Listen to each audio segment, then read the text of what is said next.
el vuelo se continúa inmediatamente con la infusión, con la bomba de infusión. A ver, transfusiones. Terapia transfusional. Y acá también, ¿lo ven, verdad? Sí, doctora. ¿Lo ven? No, ya. Yo, pobre Natalie, la tengo ya un poco seca, pero es a la que le tengo que, por ser delegada, a la que le tengo que tener con todo esto. A ver, comenzamos. Terapia transfusional. Para comenzar a hablar de lo que es una terapia transfusional, de una transfusión sanguínea, ¿no?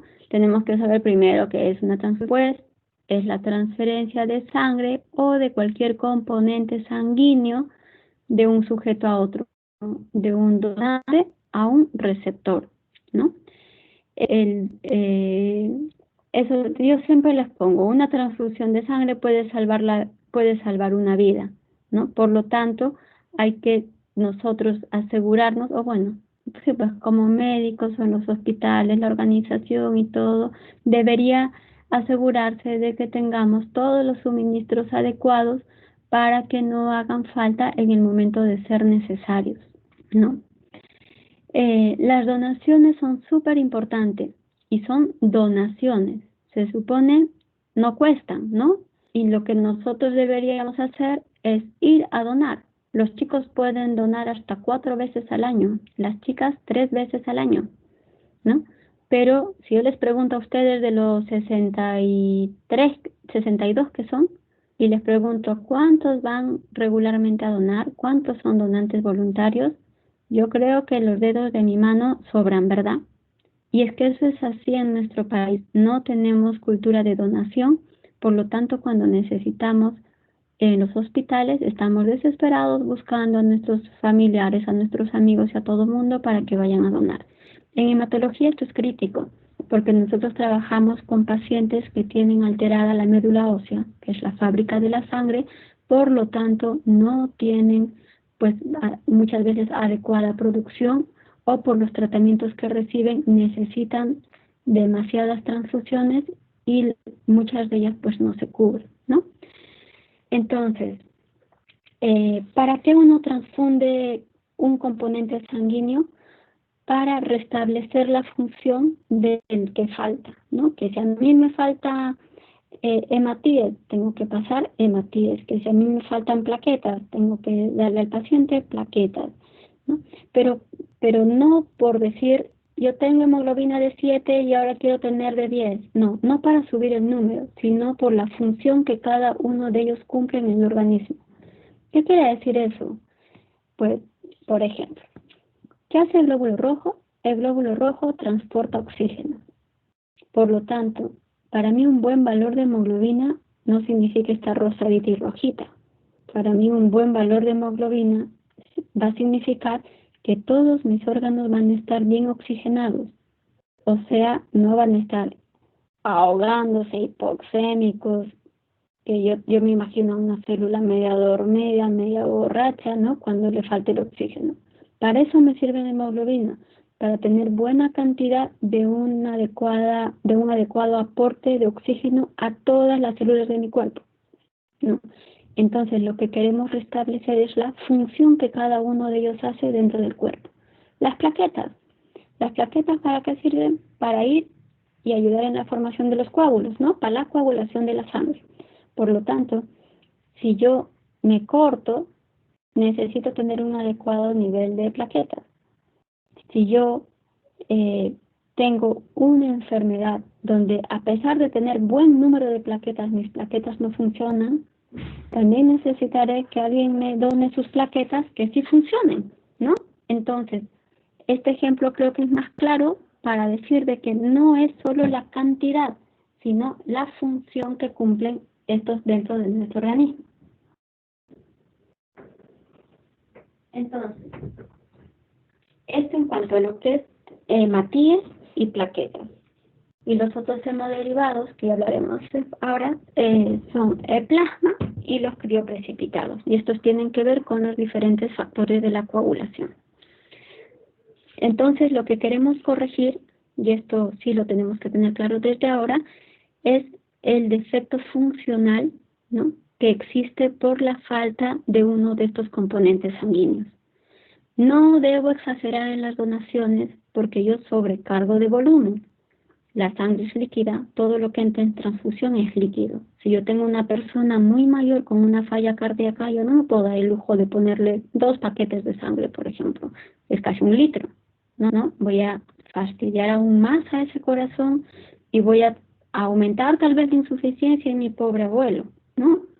Entonces, hay que ver cuánto transfundir, qué transfundir, en qué momento para tener la mayor eficiencia, ¿no?, del componente que se transfunda. La transfusión de sangre es un trasplante de tejido, ¿no? Está dentro de lo que son trasplantes de órganos y tejidos, pero dentro del trasplante de tejidos, porque la sangre es un tejido, ¿verdad?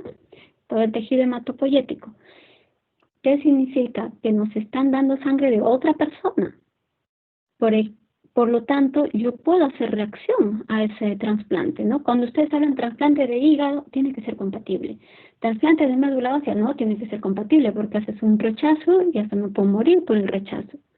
Una transfusión de sangre de cualquier componente de la sangre, ¿no?, es un trasplante, yo siempre digo trasplante halogénico, solo que no nos damos cuenta porque lo tenemos pues en el día a día, pero es ponernos células de otra persona a las que nuestro cuerpo tiene que aceptarlas. Si son células de otra persona que me puede causar cualquier reacción, yo tengo que evitar poner las que no sean necesarias.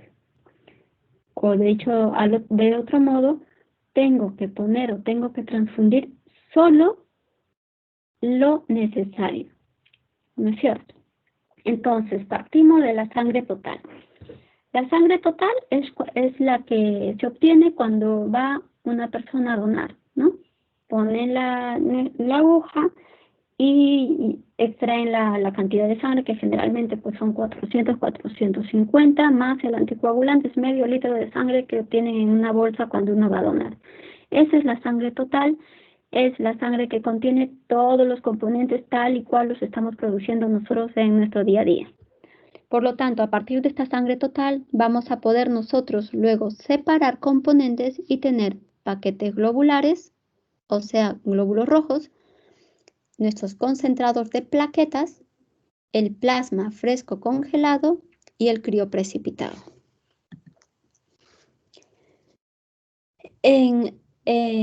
Dentro de lo que es el fraccionamiento de esta sangre, nosotros vamos a tener los hemocomponentes y los hemoderivados, y así los han dividido. Los hemocomponentes son el paquete globular, que son los hematíes, el plasma fresco congelado, los crioprecipitados y las plaquetas. Y los hemoderivados son los que van a derivar a partir de esta sangre, ¿no? Por ejemplo, vamos a sacar albúmina, vamos a sacar tal vez algún factor de la coagulación, en este caso ahí está de ejemplo el factor 8, vamos a sacar inmunoglobulinas, ¿no? O sea, a nivel de empresas, a nivel de laboratorios, lo que van a empezar a producir albúmina a partir de estas donaciones de sangre. Factor 8, por ejemplo, para los pacientes con hemofilia, a partir de estas donaciones de sangre, pero ya son procesamientos, ¿no? O sea, ya nos van a dar el producto envuelto y todo para poder utilizarlo como un medicamento más. Los hemocomponentes no, los hemocomponentes es el fraccionamiento, es la misma sangre líquida y todo que nos van a poder o que vamos a poder transfundir a nuestros pacientes para reponer el funcionamiento del elemento que haga falta. Ahí les he puesto lo que creo que lo he dicho bastante claro. Toda transfusión que no esté indicada está contraindicada, ¿no? O sea, no hay que abusar nunca de las transfusiones. El paquete globular.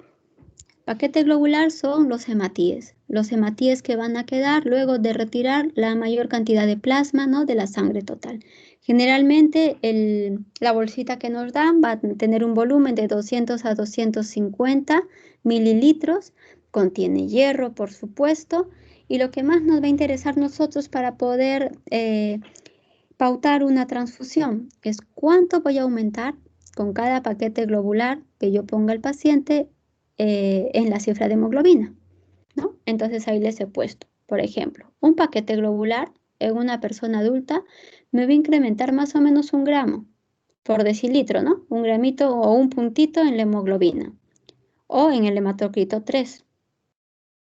Por ejemplo, si yo tengo un paciente que tiene una hemoglobina de 8 y a mí el cirujano quiere 10 para poder hacerle, no sé, la cirugía que él quiera, yo no le voy a poner con 8 un paquete y le voy a hacer un control. Le pondré 2 paquetes y así diré, bueno, va a tener 10 o 10 punto algo, ¿no? Y entonces ya me aseguro que vaya tranquilo a su cirugía. Entonces, en un paciente adulto, un paquete globular aumenta 1, en algunas literaturas dicen de 1 a 1.5, y la verdad que depende mucho del tiempo que tenga el paquete globular almacenado en el banco de sangre, ¿no? Los neonatos les he puesto ahí porque siempre es una población que las separan bastante, porque las dosis y todo son diferentes, pero lo que me interesa que sepan ahora más es en la población adulta.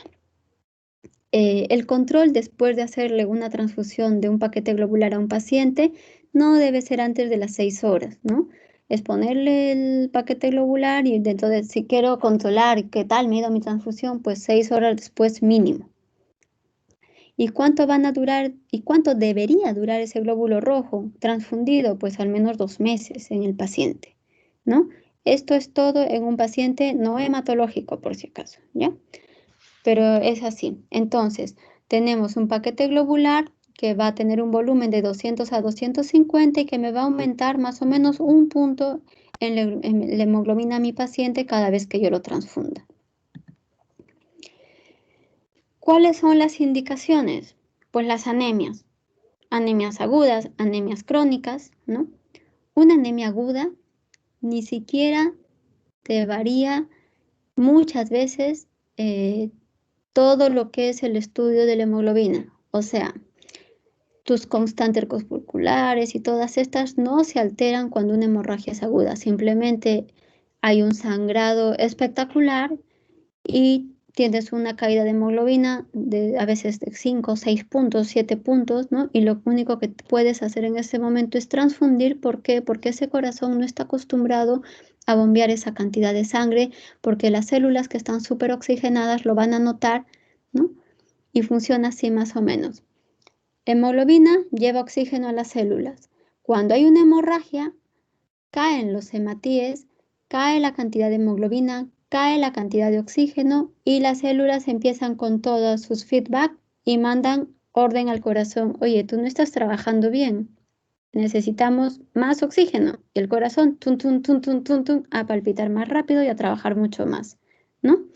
Entonces, en las anemias agudas necesitamos transfusiones, sí, para restablecer todo este sistema del que hemos hablado. En las anemias crónicas, también. Las anemias crónicas son un poco distintas porque el cuerpo se ha ido adaptando, porque no ha aparecido de un día a otro, de una hora a otra. El cuerpo se ha adaptado, por lo tanto, llega un momento en el que ya, también si la hemoglobina cae mucho lo va a notar, pero no va a ser con la intensidad de presentación clínica como en el caso de una anemia aguda por una hemorragia, por ejemplo. ¿Qué pasa con las transfusiones?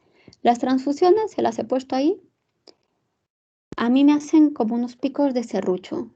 ¿Qué significa eso? Si yo tengo un paciente sangrando, mi transfusión sanguínea lo que va a hacer es elevarle la hemoglobina de acuerdo a lo que yo quiera, ¿no? O sea, si le pongo 3 paquetes globulares, me elevará pues de 3 a 4 y 4,5 la cantidad de hemoglobina. Me eleva.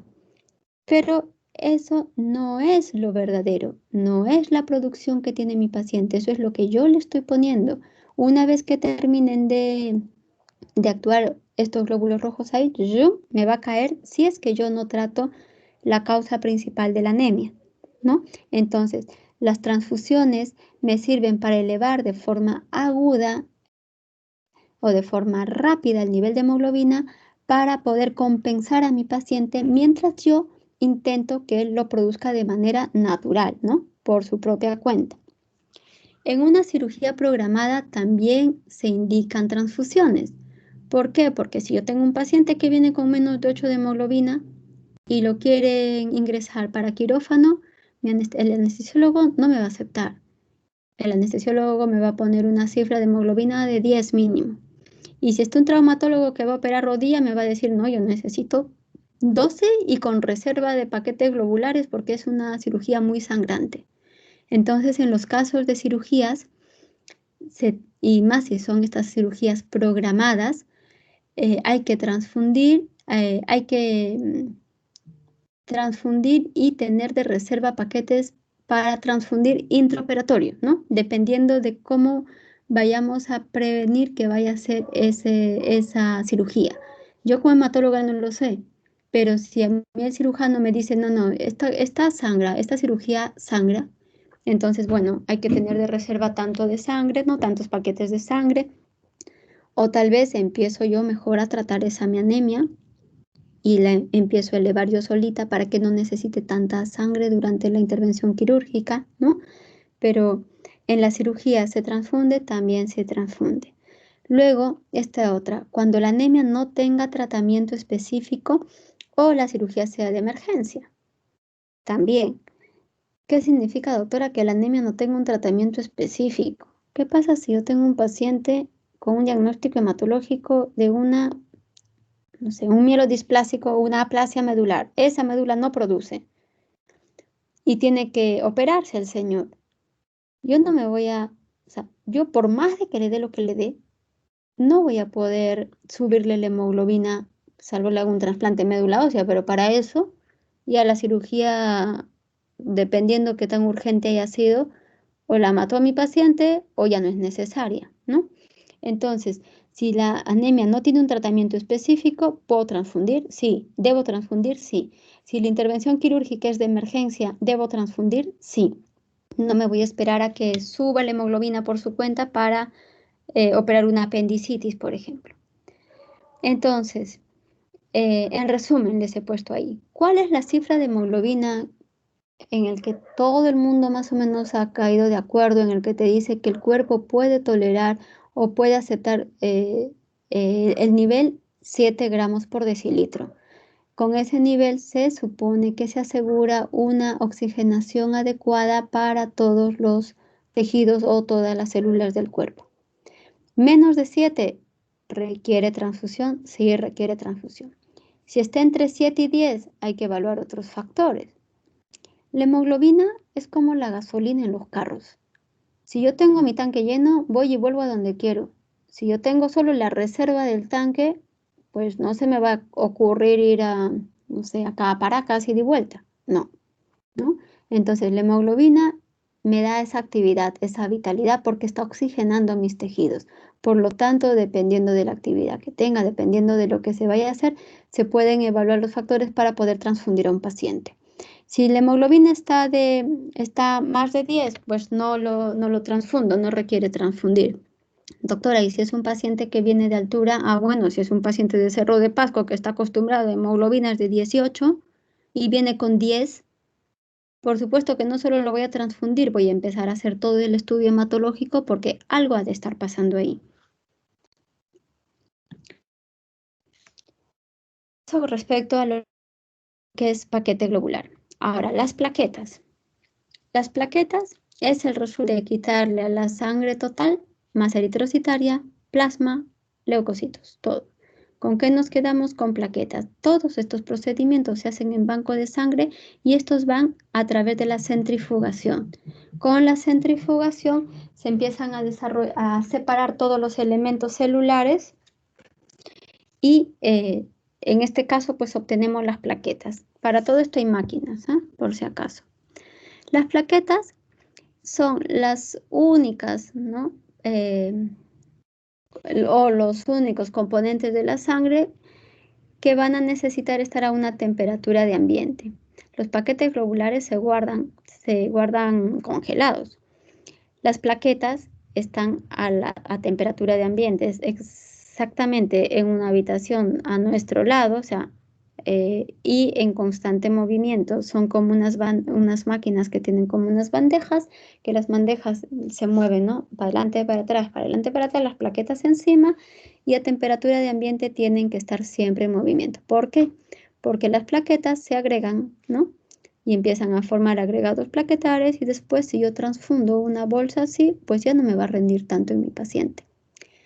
Las plaquetas son los elementos más chiquititos de la sangre, son súper numerosos, sus valores normales van de 150.000 a 450.000 y viven poquito, ¿no? Generalmente 7 días las normales, los concentrados que ponemos de plaquetas van a durar máximo 5 días, y significa que cuando donamos plaquetas, también las plaquetas ahí a temperatura de ambiente y en constante agitación también van a vivir esa cantidad de días, 5 días. Por lo tanto, si yo dono para mi familiar hoy día las plaquetas y no le han transfundido hasta dentro de 5 días, al sexto ya no me sirven, ¿no? Eso es bien importante para nosotros, porque si nosotros no utilizamos las plaquetas de nuestros pacientes, en nuestro país que no tenemos una cultura de donación, estas plaquetas se pierden, ya no está tan fácil conseguir a otro donante, ¿no? ¿Cada cuánto tiempo se pueden donar plaquetas? Cada 14 días. Hay que tener unas buenas venas para donar plaquetas, porque hay máquinas de aféresis de plaquetas. ¿Qué significa? Que te conectan a una máquina, ¿no? Por vía periférica, cogen una buena vena. Los chicos generalmente tienen como unos manguerones ahí, ¿no? Cogen una buena vena, sale la sangre, pasa por todo el sistema de la máquina esta, que por centrifugación va a quedarse con las plaquetas y va a devolver a la persona el resto de la sangre. Por lo tanto, solo y exclusivamente vas a donar plaquetas. Esto es cuando son aféresis de plaquetas. Y si no, como ya dijimos, a la sangre total que donamos las empiezan a separar y también nos quedamos con un porcentaje de plaquetas, ¿no? Entonces, cuando tenemos una trombocitopenia, ¿cómo es que tenemos que transfundir plaquetas a nuestros pacientes? Ahí lo tienen, una unidad por cada 10 kilos de peso o 4 unidades por metro cuadrado. Generalmente son de 5 a 7 unidades para cada paciente. En los hospitales siempre ponen 8 manuales, ya ven que acá dice de 5 a 7, en el hospital ponen 8 o una aféresis. ¿Qué es eso, doctora? Pool de 5 a 7, que les estoy diciendo, significa que han habido 5 o 7 personas que han donado sangre total, han separado los distintos componentes celulares, ¿no? Glóbulos rojos, plaquetas, plasma crioprecipitados, y ha quedado la cantidad de plaquetas pues que salió de esa separación. Yo cojo de un donante, de otro donante, de otro, y hago mi pool de plaquetas. Entonces, ese pool de 5 a 7 unidades es lo que me dice son suficientes, ¿no? Para un paciente adulto. ¿Qué es una aféresis de plaquetas? No cojo la plaqueta de este, del otro, del aquello, no. Lo que hago es ir a donar plaquetas por aféresis, lo que les había contado antes. Llego, me conectan a una máquina que solo extrae plaquetas y entonces consigo un mayor volumen de solo plaquetas de una sola persona. Doctora, ¿y qué tan importante es eso? Para nosotros en hematología es bien importante. ¿Por qué? Porque siempre en todos los componentes sanguíneos, por más de que se separen, quedan los leucocitos por ahí, ¿no? Y los leucocitos, ¿qué hacen cuando ingresan junto, por ejemplo, con las plaquetas? Van a formar, o nuestro cuerpo va a formar anticuerpos contra ellos. Estábamos diciendo del inicio, lo dije, una transfusión es como un trasplante, es una célula de otra persona. Por lo tanto, si mi cuerpo la va a reconocer como ajena, va a producir sus anticuerpos.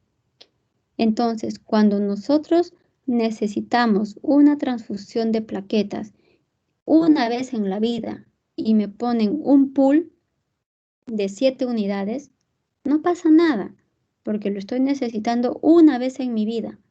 Pero si yo soy una paciente con una aplasia medular o soy una paciente con una leucemia en quimioterapia y necesito que me pongan plaquetas regularmente por mi quimio, o en el caso de la aplasia, porque no produzco plaquetas, entonces sí es más beneficioso para mí que me pongan una aféresis, porque si junto con esas plaquetas entran leucocitos, son un solo tipo de leucocitos que mi cuerpo va a reconocer, por lo tanto va a ser anticuerpos contra un solo tipo de leucocitos. Del otro caso, si yo pongo un pool, van a ser leucocitos. Si mi pool es de 7 unidades, van a ser leucocitos de 7 personas. Son 7 tipos de anticuerpos. Y yo, que me van a poner las plaquetas, voy a reconocerlos como ajenos y voy a producir anticuerpos, ¿no? Y entonces, si yo necesito siempre muchas transfusiones, voy a hacer tantos anticuerpos que finalmente cuando me pongan las plaquetas, las voy a destruir y ya no me van a servir. Y eso ustedes lo van a escuchar en algún momento cuando digan, se le ha transfundido y no sube, ¿no? Le hemos puesto y nada, y no sube, y no sube. Y es por esto. Y esa es la diferencia que hay entre un pool de plaquetas y una aféresis de plaquetas. ¿Ya? Entonces,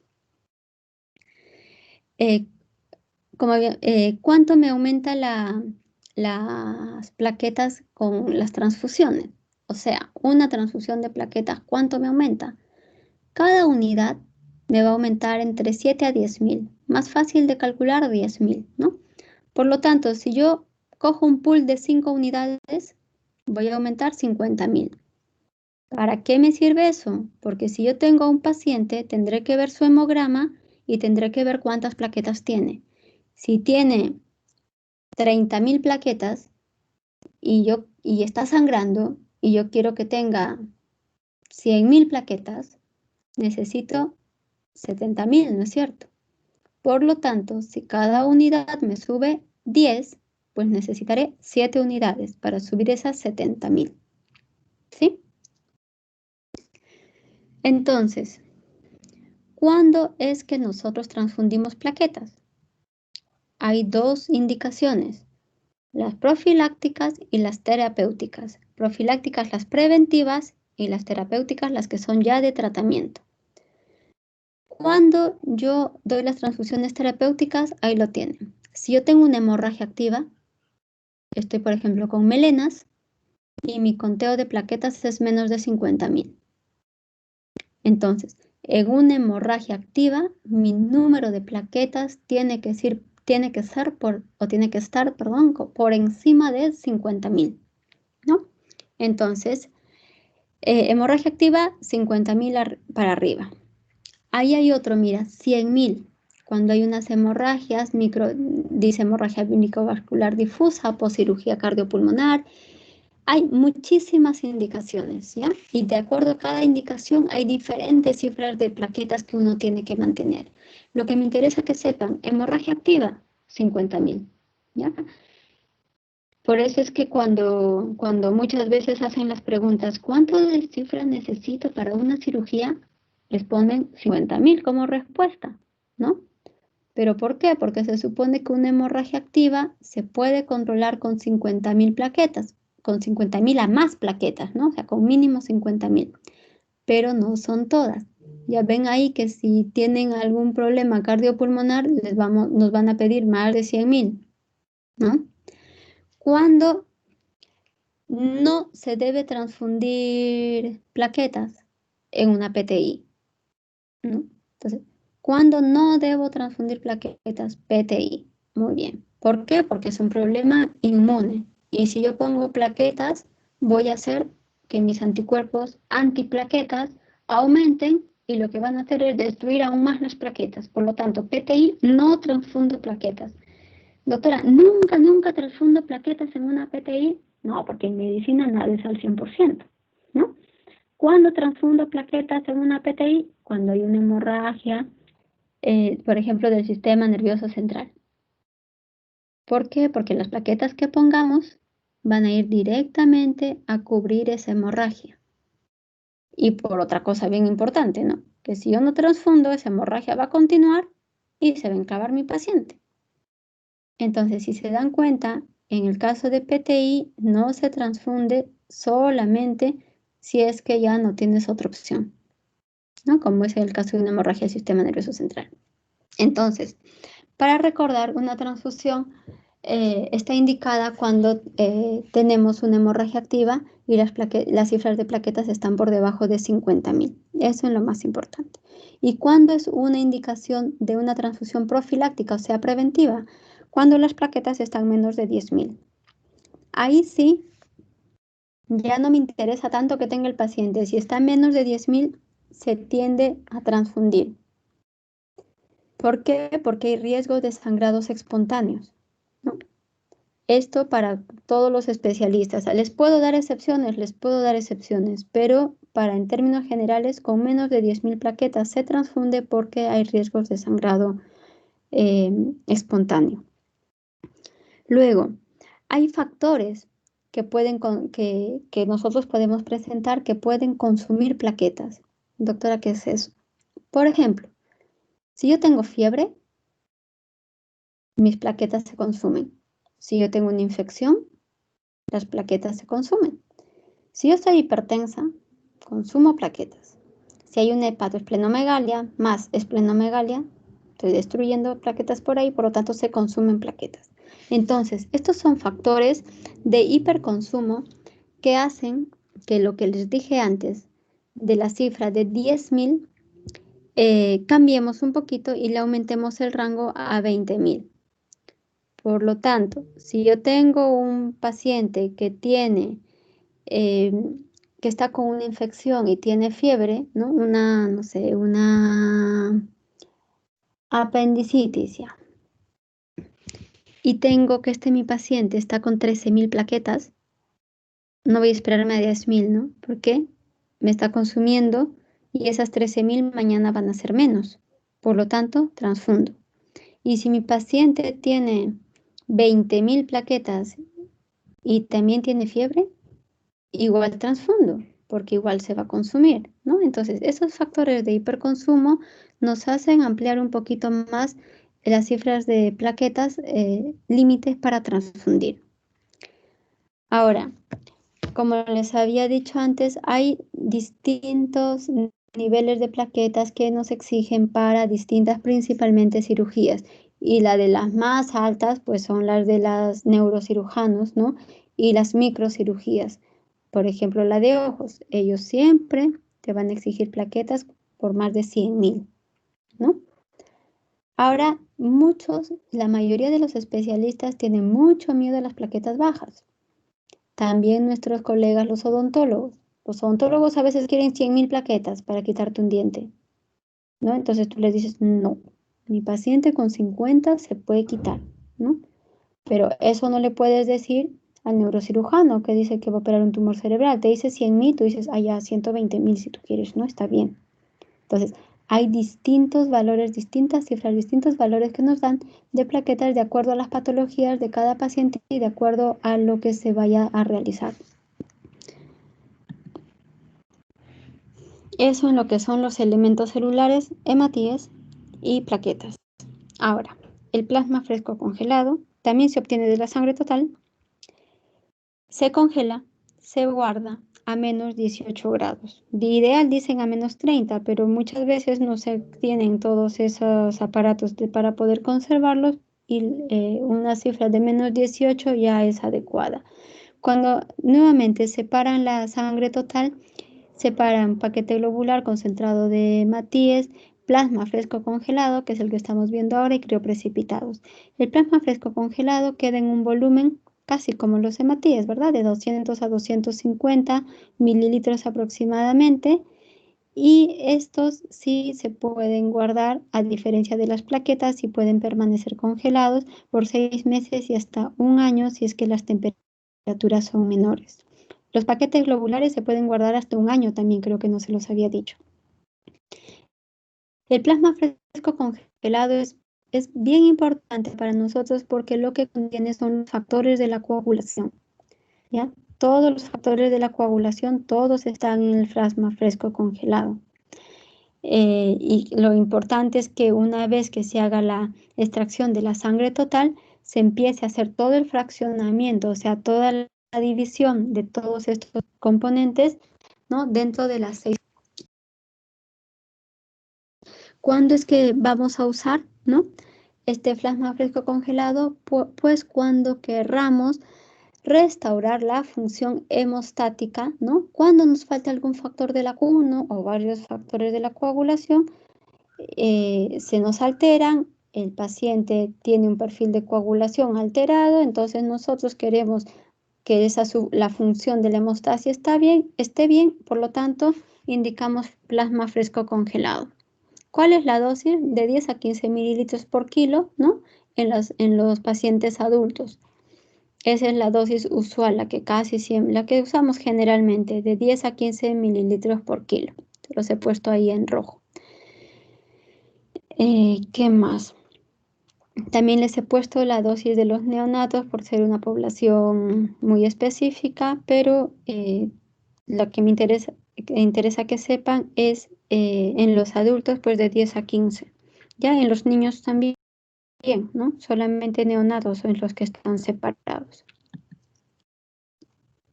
Entonces, ¿qué es lo que yo busco cuando transfundo el plasma? Lo que quiero es que los factores de la coagulación vuelvan a actuar y que cumplan su función y empiece a coagular la sangre, ¿no? Entonces, si mis factores de coagulación pues están deficitarios por algún motivo, lo que yo quiero es que suban siquiera un 20-25%, ¿no? Con la transfusión que yo voy a hacer. ¿Cuándo es súper importante la transfusión del plasma fresco congelado? ¿Cuándo es el tratamiento así, el top para el que todavía no se puede, nadie con tantos años de estudios y todo ha podido quitar como tratamiento más efectivo? Es en la PTT. En la PTT, la púrpura trombocitopénica trombótica, ¿no?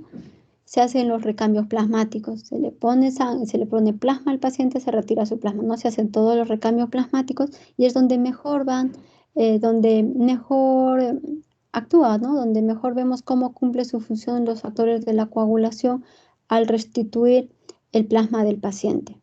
También cuando nosotros en los neonatitos les hacen la exsanguinotransfusión, cuando les indican exsanguinotransfusión y sacan un volumen de hematíes, ¿no? Lo que se hace es se reconstituye también con plasma fresco congelado. ¿Cuándo podemos ponerlo también?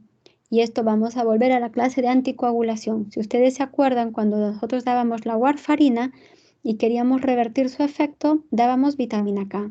Pero la vitamina K habíamos dicho que actuaba más o menos y hasta en 6 horas, ¿no? Iba actuando y en 6 horas casi teníamos el efecto en 0. Pero 6 horas. Y si yo necesito que lo operen a una paciente o inmediatamente o tengo un sangrado muy importante, no me puedo esperar 6 horas. Por lo tanto, le estoy poniendo la vitamina K, sí, pero además le estoy transfundiendo plasma fresco congelado. ¿Qué pasa? Que todos esos factores de la coagulación que estaban inhibidos por la vitamina K, ¿no? Son los factores dependientes de vitamina K, los voy a devolver dentro del plasma fresco congelado. Entonces, lo usamos en estos casos cuando queramos neutralizar el efecto de los anticoagulantes orales y también cuando querramos reponer, ¿no? Los factores plasmáticos, por ejemplo, cuando nosotros hacemos algunas paracentesis, ¿no? Y sacamos mucho líquido, ¿no? Ponemos albúminas y entonces también podemos compensarlo ahí. Luego, en los pacientes con insuficiencia hepatocelular grave también, porque recuerden que donde se produce la vitamina K en el hígado, por lo tanto, si el hígado no está bien, no va a haber buena cantidad de vitamina K, no se van a producir adecuadamente todos los factores de coagulación vitamina K dependientes y por lo tanto el paciente también va a estar susceptible a sangrados. Después, esto en cuanto al plasma fresco congelado. Luego, los crioprecipitados. Los crioprecipitados ya no vienen desde la sangre total, sino que del plasma fresco congelado obtenemos, ¿no?, el crioprecipitado. Entonces, si es que nosotros en el plasma fresco congelado obtuvimos un volumen de 200 a 250, de ese volumen es que luego nosotros vamos a tener un volumen aún más chiquitito, ¿no?, de 15 a 20 de crioprecipitado. Ahora, en el crioprecipitado, lo que nosotros vamos a tener ya no son todos esos factores de la coagulación que habíamos dicho, todos, ¿no?, todos, incluidos los lábiles y todo, sino vamos a tener específicamente el factor 1, el von Willebrand, el 8, el 13 y la fibronectina. ¿Por qué me sirve el crioprecipitado o por qué esto de querer separarlos tanto, no? ¿Por qué? Porque si yo tengo un paciente con una enfermedad de von Willebrand, o sea, déficit del factor de von Willebrand, y me viene sangrando, yo elegiré plasma fresco congelado o elegiré crioprecipitado, ¿no? Entonces ahí todo el mundo dice, uy, pregúntale a la hematóloga, ¿qué cosa le ponemos? Pues crioprecipitado, porque en el crioprecipitado tenemos mucha más cantidad del von Willebrand que en un plasma fresco congelado.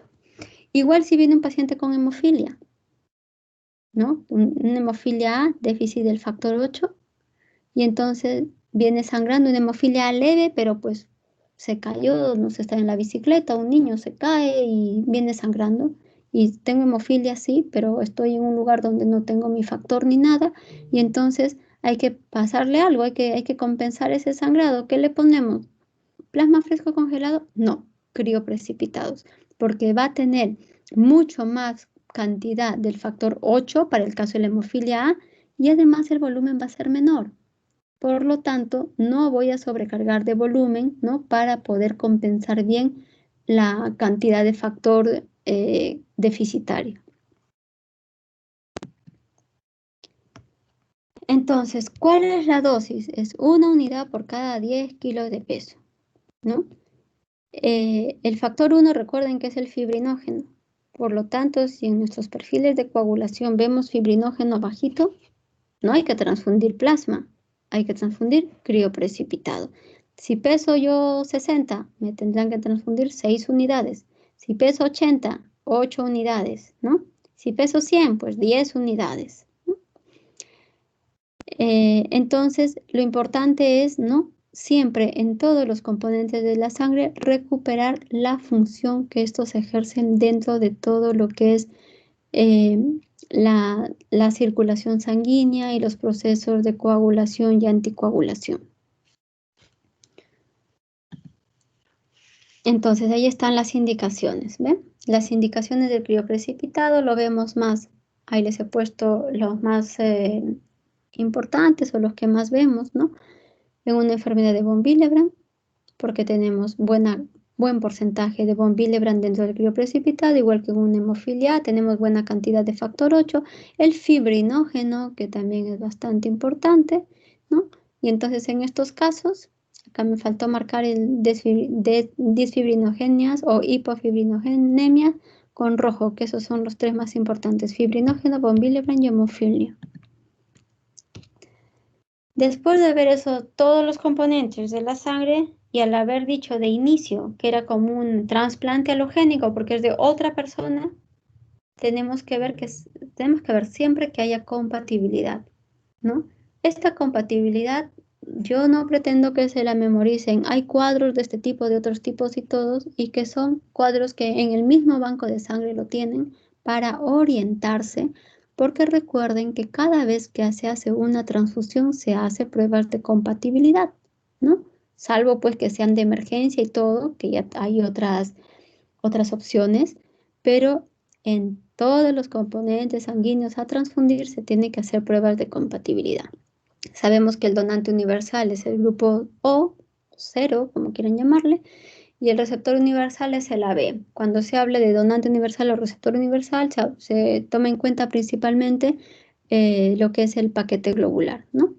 Entonces, estas tablitas, como les digo, no me No me molesto si es que no se las saben, no tienen que sabérselas, están a la mano de todos para poder verlas cuando necesitemos. Pero sí saber de que tiene que existir una compatibilidad entre el donante y el receptor, porque si no, estaríamos desencadenando todas las reacciones transfusionales que muchas de ellas pues, pueden matar al paciente. Entonces, casos clínicos. A ver,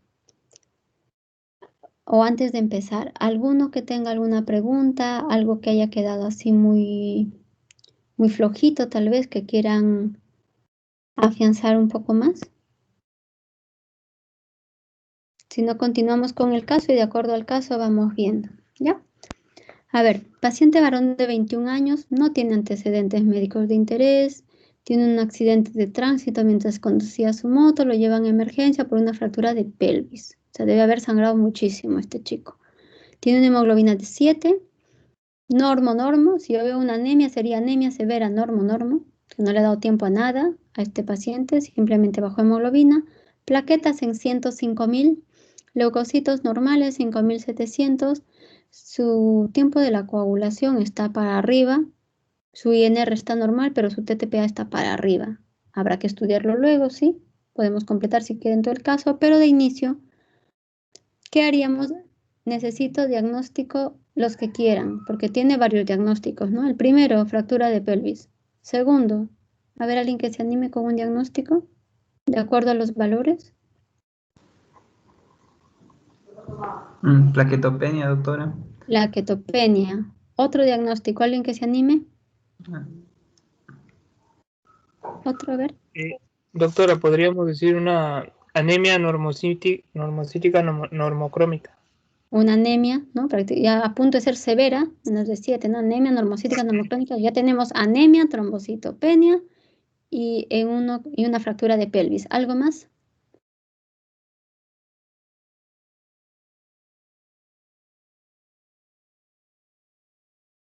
Ese TTPA está para arriba. Lo normal es hasta 40, 41. Ese está en 68. Por lo tanto, como otro diagnóstico, cuarto diagnóstico, tendríamos alteración en la coagulación, ¿no? O trastorno de coagulación. A definir, todavía no sabemos, podemos dar muchos diagnósticos a descartar ahí.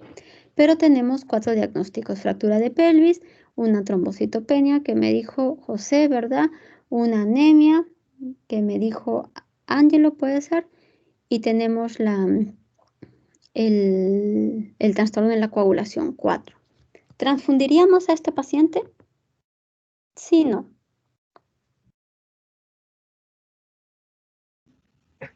Está fácil eso. Sí, ya. Transfundimos. ¿Qué le transfundimos? Lo primero, ¿qué le transfundiríamos primero? ¿Qué nos interesa transfundirle? Paquete globular. Paquete globular. Ya. ¿Cuántos paquetes le transfundiríamos? ¿Quién me habló? No me di cuenta.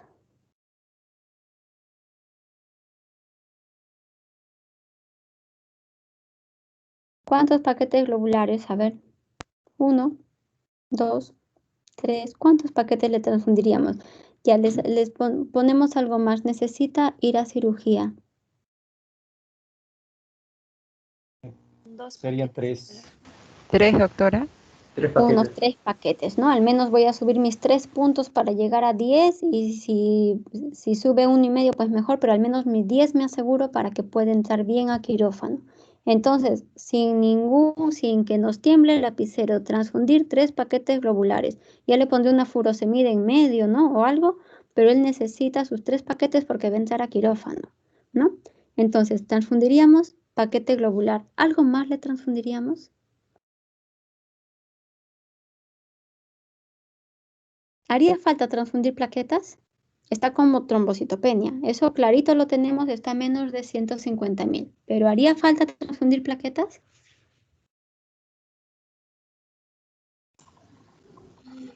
Aparentemente, doctora. ¿Sí o no?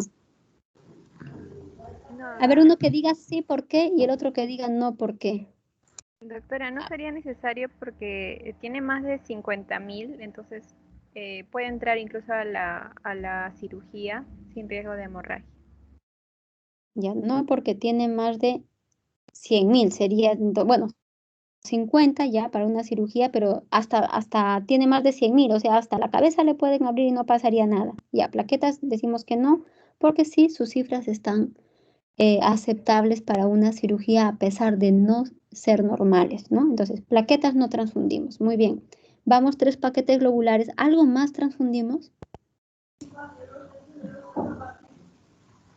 Doctora, de repente plasma fresco congelado por el TTPA alterado para tratar de reponer los otros factores que puedan estar faltando o alterados. Claro, y además acá lo dice, ¿verdad? ¿Quién me dijo? José, ¿verdad? Sí, sí, doctora. Porque además acá lo dice, TTP en 68 que corrige con plasma, bueno, corrige, puesto está mal, que corrige con plasma normal, ¿no? O sea, además nos dicen, oye, está esto alterado y te corrige con plasma normal, por lo tanto, le ponemos plasma. Ya, José, mi paciente pesa 70, ¿cuánto le pongo?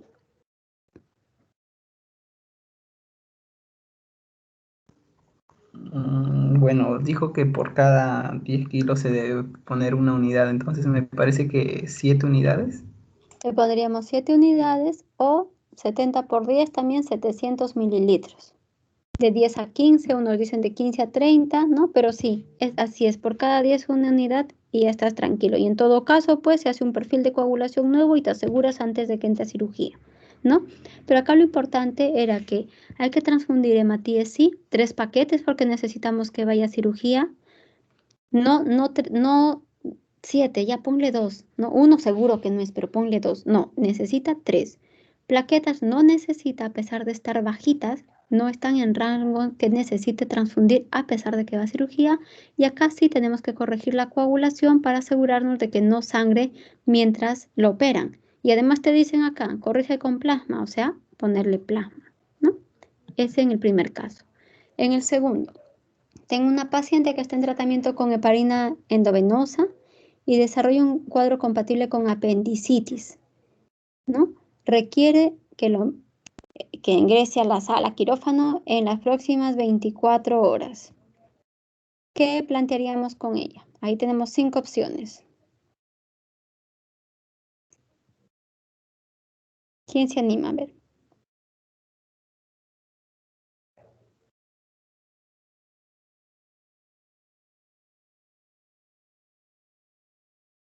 Esto es heparina. Esta pregunta se me ha metido aquí en transfusión, pero es una paciente con heparina endovenosa. Desarrolla un cuadro compatible con una apendicitis y el cirujano me dice, dentro de 24 horas la tengo que operar. O sea, tienes 24 horas, hematóloga, para hacer lo que quieras porque es el tiempo máximo para entrar a sala. ¿Qué hacemos? Recuerden un poquito la sesión La, anterior, la opción 1, doctora. la 1, ¿no? Recuerden que las heparinas endovenosas hemos dicho, va en pico 2, baja y en 6 horas fuera.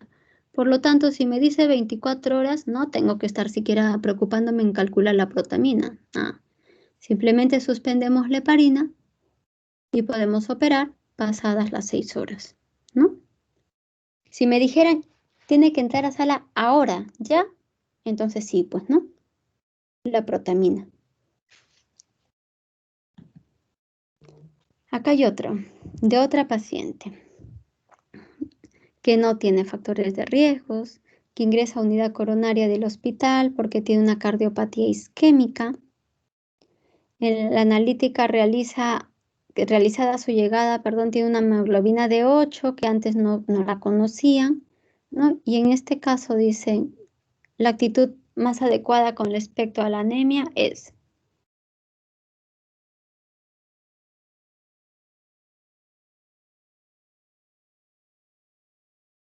Se supone que esta señora no tenía nada, ¿no? Pero va con un dolor precordial, se supone, que en cuanto llega la meten a unidad coronaria. Le hacen sus exámenes y tiene una cardiopatía isquémica. Y es un cuadro agudo además. Entonces, el hemograma muestra una hemoglobina de 8 y la señora ni enterada que tenía 8. ¿No? En este caso, ¿qué hacemos con la paciente? Bueno, esperemos, pues, ¿no? Hay que esperarla. Esperamos y a ver, porque solo se transfunde una anemia sintomática. Le ponemos sus hematíes, o sea, su paquete globular. Le ponemos sangre total mejor. Decimos ya eritropoyetinas que vaya subiendo. Le ponemos hierro para que le suba la hemoglobina. ¿Qué le hacemos? Doctora, se le transfundiría un paquete globular ya que aquellos pacientes que tienen factores o riesgos cardiovasculares, tengo entendido que la hemoglobina tiene que ser más de 9. Claro. Cuando tienes factores cardiovasculares y todo, no sabes que ese corazón no está funcionando bien, ¿no? Ya te están diciendo que tiene una cardiopatía isquémica. Por lo tanto, si el corazón es el que es la bomba que se encarga de distribuir hemoglobina, oxígeno a todo el cuerpo, si tenemos poquita hemoglobina va a tener que trabajar más, ¿no es cierto? Si nosotros le ponemos un paquete globular para subirle un poco la hemoglobina, ese corazón va a tener que trabajar menos, va a sufrir menos. Esa es la lógica un poco por lo que un paciente por una cardiopatía isquémica tiene que mantener cifras de hemoglobina un poco más altas. Por lo tanto, sería la respuesta 2, ¿no? Transfundir hematíes. Y ya está, creo, a ver. Y ya está, pues, ahí estamos. Esas son, chicos, las 2 presentaciones que les pude preparar para hoy, intentando que sea algo entendible, que les haya al menos despertado el interés un poquito en la hematología. Hematología, yo sé, no tienen que ocultarlo, a casi nadie le gusta, es bien abstracto y para mí es un reto que a ustedes les interese aunque sea un poco, ¿no? He intentado hacerlo lo más fácil y entendible, aunque a veces no es tan fácil tampoco, pero quisiera que si es que tienen alguna duda o una pregunta, ¿no? Que me la hagan ahora, si no, si ya están con el tiempo también, ahí les estoy dejando mi correo, ¿no? Para que puedan escribirme o lo que sea y podamos aclarar dudas si es que algo les ha quedado pendiente. No sé si tienen algo que decirme, si no, ya los dejo descansar también.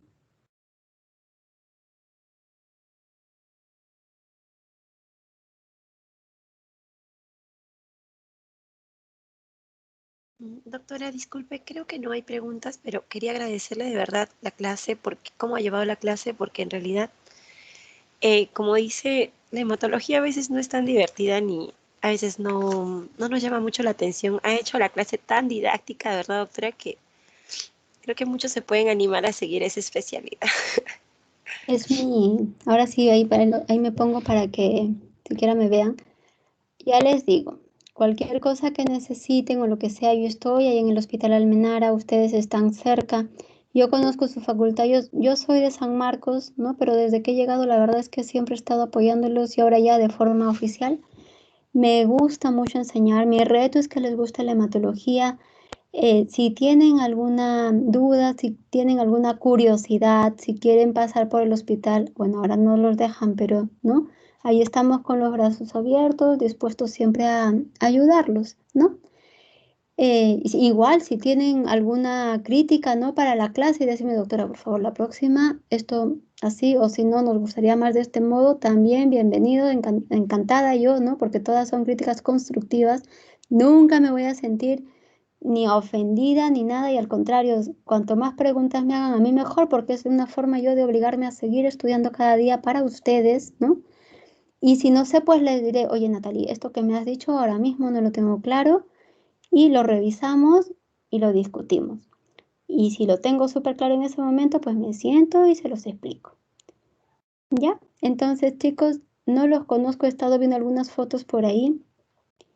Me gustan más las clases presenciales, pero bueno. Y ya que si no tienen ninguna pregunta, pues nada. Me despido, supongo hasta la próxima. No sé si tendremos más clases con ustedes como hemato curso. Terapéutica supongo que solo me queda el otro grupo más, ¿no? Y ya estamos, creo. Ahora me quito la cámara para no... Doctora, Dígame. Sí, tengo una pregunta, por favor, si me puede ayudar. Para una cirugía, o sea, si un paciente que está con anticoagulación va a entrar a cirugía, ¿cómo debemos manejarla? ¿Cuánto tiempo antes debemos suspenderla? Ya, si un paciente está con anticoagulación, ¿con qué? ¿Con warfarina?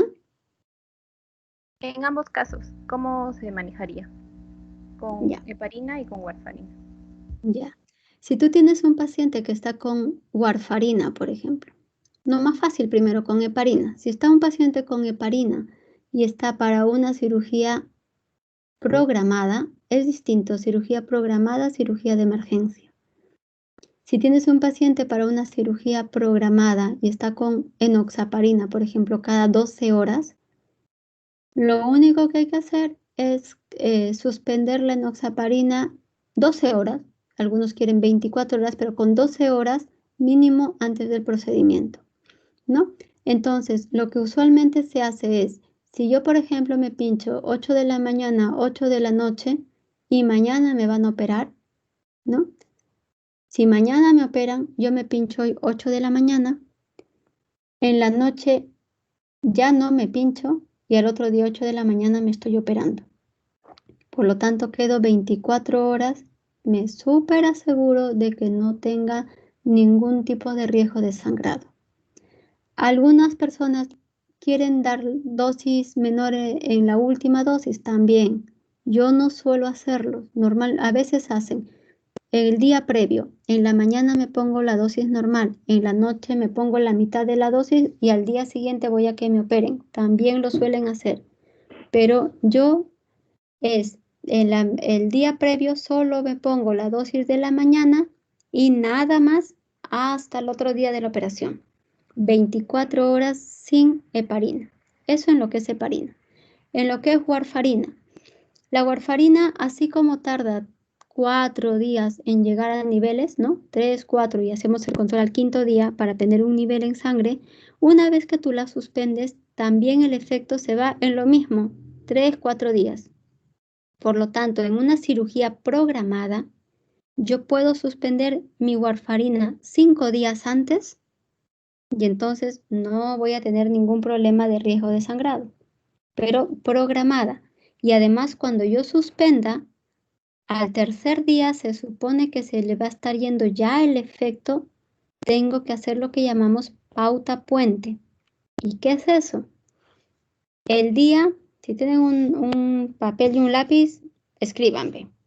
Ponemos el día -5, día -4, día -3, día -2, día -1, día 0 es el día de la cirugía. Yo suspendo mi warfarina el día -5. O sea, no tomo nada ese día. El día -4 sigo sin tomar nada. Mis valores de INR deben estar ya bajando, ¿no es cierto? El día -3 empiezo a pincharme heparina en la mañana y en la noche. No estoy tomando warfarina. El día -2 me pincho heparina en la mañana y en la noche, cada 12 horas, como habíamos dicho, porque estamos reemplazando a esa warfarina que ya debe estar en casi 0. Y el día -1 me pincho heparina solo en la mañana y me espero a mi cirugía del día siguiente. ¿Se entiende? Sí, doctora.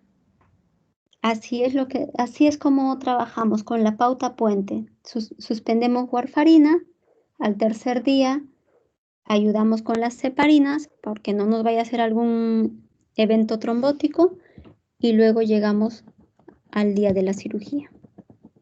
Grace, ¿verdad? Sí, doctora. ¿Y también se tiene que hacer algún control de INR? ¿Hay algún valor que debemos esperar antes de entrar a cirugía? Ahí no hace falta porque son 5 días. Ya ahí no debe estar igual que en cualquiera que no tomen, 0,9, 1, 1,1. No hace falta. Si el cirujano se quiere asegurar o te quieres asegurar, le puedes hacer. Pero si te olvidaste, no pierdas el sueño, no pasa nada. Ya, doctora, muchas gracias. Ok.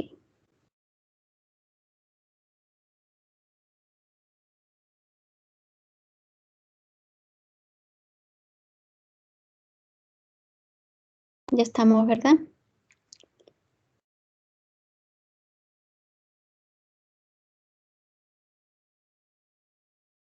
Natalie. Sí, doctora. Ya están. A cenar, creo, ¿no? Sí, doctora, muchas gracias. De nada, chicos. Muchas gracias, doctora. De nada.